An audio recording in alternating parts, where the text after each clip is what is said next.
So, Am I starting? let's start. Okay. Hello, everyone.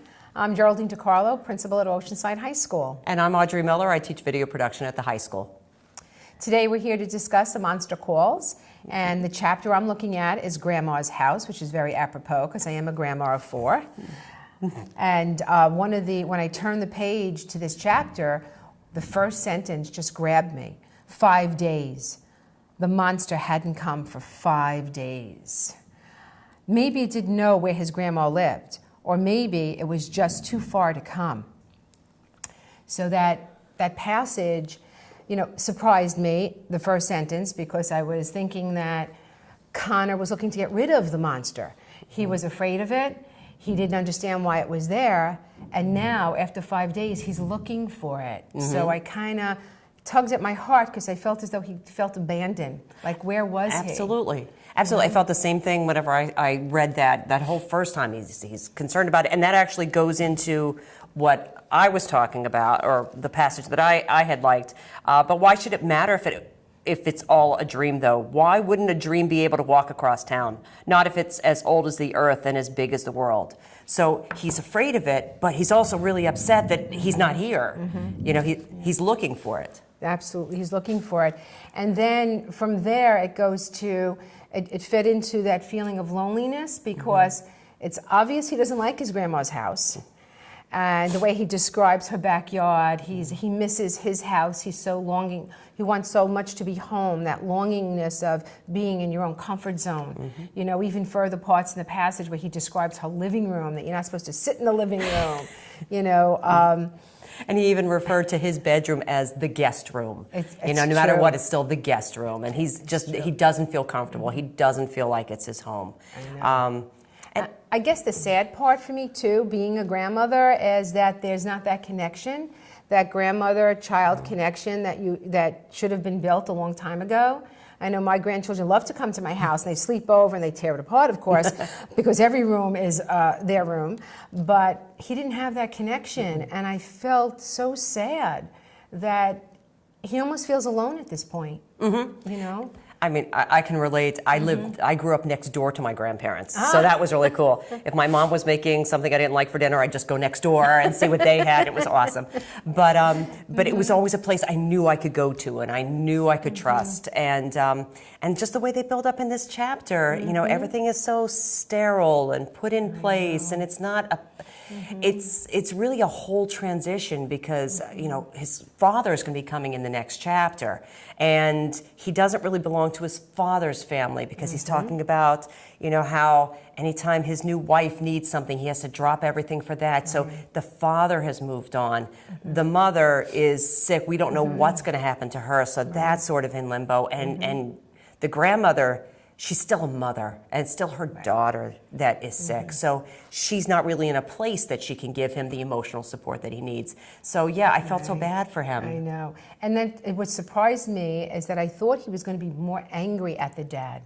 I really did. But of course he was anxious, and so like he got that feeling inside that he was kind of happy to see him. But that, I think, faded very quickly. It faded very quickly. The relationship is not there, and there were points at the book where in the next chapter where when he called him champs or buddy, like that's American. Like, why are you saying that to me? He was kind of surprised that he felt he was losing his dad. Yet, he gave him, he quickly told him about the tree and the monster coming and calling and leaving leaves and trees growing from the floorboards. Because he was looking for that dad to hug him and say, like, what do you mean, sweetheart? What's going on? But instead, the father just said, what? Like, what are you talking about? Like, kind of dismissive and, what are you, nuts type thing? Yeah, he was, it sounds like the monster's coming from upstairs. And I felt the same way. It was like he was trying to get some sort of a reaction, because if he got a reaction, at least he'd know that his dad cared. I just don't think the father knows how to care at this point. Yeah. And everybody's kind of lost in this whole idea of, what do we do? I don't know what to do. It's the relationships here that really surprised me. That, of course, the relationship with his mom was very strong, but that was the only relationship. Yes. Not even, like, if you look back, not even at school. Exactly. So he's kind of lost everything at this point. That's the way I felt. Yeah. And to me, it was tear-jerking for me to keep reading this and saying, like, oh my gosh, this poor boy seems so alone. And He needed that monster. yes, he did. You know? He did. He didn't know that, of course, at the beginning, but he really did need that monster. And it's almost, I mean, you can almost parallel it any time that you go through a difficult time that you need that monster. You need that monster to help you through. So it's not necessarily monster's not really a bad thing. They get a bad rap. Monster's not always bad. So, I mean, this book has so many layers. And A Monster Calls doesn't really, I mean, it kind of tells what's happening, but it really doesn't. If you could give an alternate title to this, what would you give? No, please don't go. Because that, to me, covers the mother, the tree, the dad. It covers a lot of the layers that as we read through it, you know, and it kind of leaves it hanging when you first look at the title, like, well, who is he talking about? No, don't go my animal. Don't go my dad. Don't go my mom. You have no idea. I was just thinking that it's almost like a self-help book if you read it on a different layer. Okay. So, where's your monster, or find your inner monster? Okay. If you were reading it from that perspective, if you're going through something difficult, you know, what is that essence inside of you that's going to come out and help you get through this?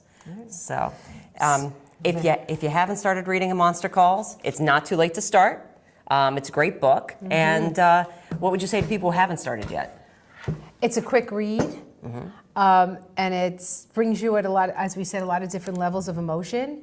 And I think it's a conversational book, for sure.